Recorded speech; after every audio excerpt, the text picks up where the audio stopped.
we're finally getting our hands on Hyundai's exciting new i20 N-Line. Hyundai's lukewarm hot hatch. I'm not trying to be offensive. Let me continue, please. And rather than knock it for not packing a bigger punch under the hood, we're going to tackle it from a slightly different angle. It looks loud and flashy, right? Something you may want to show off to your friends with. So here's 18 things you'd proudly flaunt about the i20 N-Line and 5 that you may want to hold closer to your chest.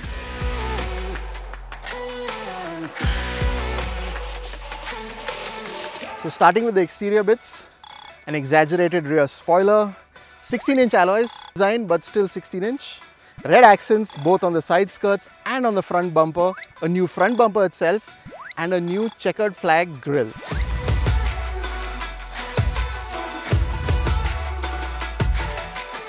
Next up, of course, is the N-Line badging, and there's 8 of them on the outside of the car for people to see. 2 on the side panels, 1 in the front, 1 on the tailgate, and 4 on each of the 4 wheels. This boasts of WRC and Touring Car Championship heritage that has trickled down to this i20.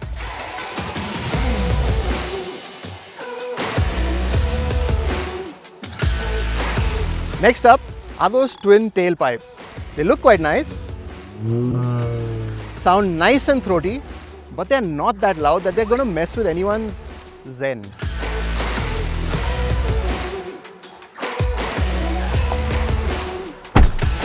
There's lots to show off to your friends on the inside as well. So let's start with the visual bits first.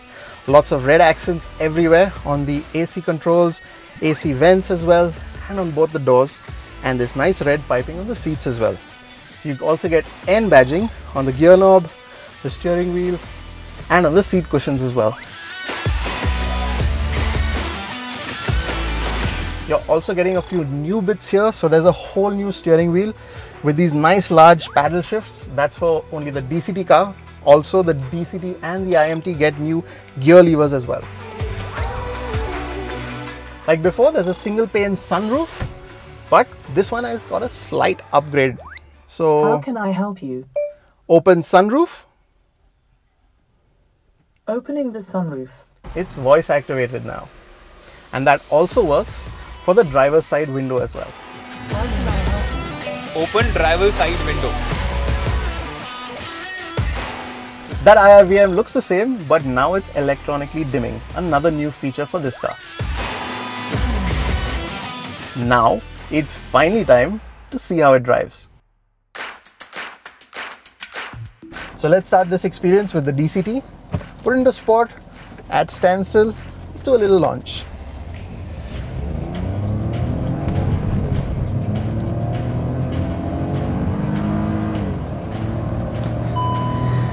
Well, not the most exciting performance really from that 1-litre turbo petrol.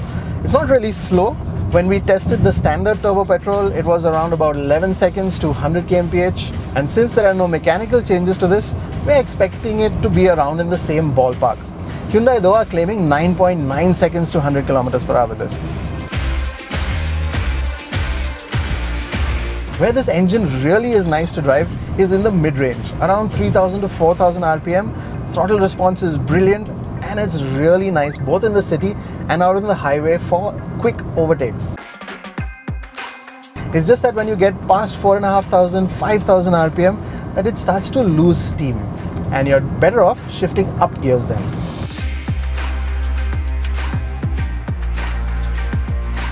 One thing nice about the turbo petrol DCT equipped car is that these paddle shifts are really nice to use, and with the sport mode you have 2 options. Drive mode has a little gentler throttle response, which is great in the city, and in sport mode that throttle becomes nice and direct.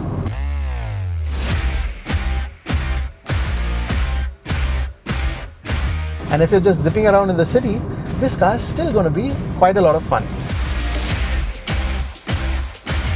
And while those twin tailpipes sound quite sweet outside the car, on the inside, you really do have to rev that engine a little bit to hear it. There's 2 ways to look at that. Out on the highway, you don't have this loud droning exhaust that could tire you on long drives.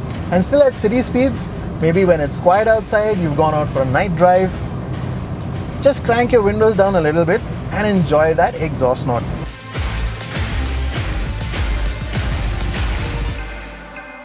And now we're in the IMT equipped i20 N line. And while I really like the practicality of that system, takes away the clutch, still gives you a lot of control over your gears, I kinda have to say I like the DCT better. You have those nice paddle shifts, similar amount of control of the gears, and you also have sport mode and drive mode. In the IMT equipped car, there are no modes, so you can just get along with driving. And it's quite nice and responsive as well. That also frees us up to talk about the suspension and steering changes that Hyundai have made. So steering first, and what they've done is add more weight to it, and that's more noticeable out on the highway. Doing about 80-90 kilometers per hour, you really can feel that weight. It feels nice. And they've also changed the dead spot, so it's much more direct now. Suspension wise, the car uses the same hardware, but Hyundai has upped the damping force by 30%. This means that in direction changes and weight changes, the car stays a lot flatter, and that helps with stability. Something that's also needed because now you have that added brake force. Hyundai claims that the rear discs can knock 1.7 meters off the braking distances. And considering that when we tested the standard car, it braked in just about 40 meters, that means this car has really great braking performance when braking from 100 to 0. Stiffer suspension will always mean compromises elsewhere, and the N-Line does seem to struggle over broken roads a bit more. But the added support improves bump absorption over speed breakers and big potholes, and improves high-speed ride as well. We only had a very short time with the car, and we wish we could find a few more corners in Udaipur to test it through. So those insights will have to wait for a proper road test later. The easiest thing for you to brag about is how much you're paying over the stock i20 for all the upgrades. At 50,000 more, the introductory price jump really is small change, considering the number of cosmetic and functional stuff the N-Line gets. The quality of the badging, accents, new steering and gear knobs, and those exhaust tips are both top-notch and tastefully executed too. So you'll really feel that the N-Line is a steal. Why not buy an SUV, bro? At 11.9 lakhs, the i20 N-Line is the most expensive hatch in its segment. In fact, it's knocking on the door of many sub-4 meter SUVs that carry a little more status in some folks' books. On the other hand, if you are set on the smaller profile of a hatchback, then you won't find a more feature-rich one either, so you could easily counter your friends on this front. And finally, all those add-on bits, like the side skirting, exhaust, new wheels and rear calipers do add to the i20 N-Line, carrying just a little bit more weight, around 8 to 10 kgs more. Not a lot of difference, but not something you'd want to highlight. So there's not really too much that knocks points off the i20 N-Line. At its introductory price, it's very little money for a heck of a lot of upgrades. Is it hot in terms of looks? I certainly think so. And so do these little butterflies. Is it a hot hatch in terms of its driving experience? Well, we do feel it could have done with a bit more punch under the hood, but a hatch like this is most likely to be tearing around corners in an urban environment.